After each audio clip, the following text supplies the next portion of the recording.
ChatGPT just added a brand new feature, pinned chats. Here's how to pin chats in ChatGPT in 2026 for quick access.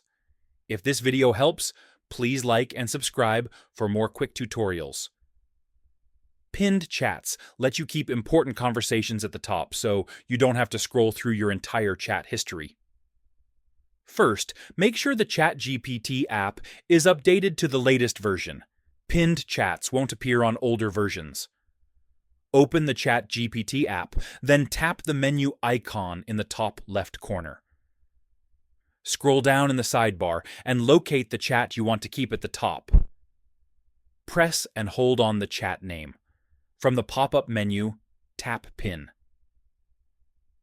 The pinned chat now appears at the top of your chat list for easy access. You can pin up to 3 chats at the same time. You can also rename pinned chats to make them easier to recognize, especially for long-term projects. To unpin a chat, press and hold it again and tap Unpin. Pinned chats are only pinned on your account, not shared with others. Pin chats you use daily, like work tasks, study notes, or ongoing projects. And that's it. That's how to pin chats in ChatGPT using the new feature in 2026. Subscribe for more ChatGPT tips.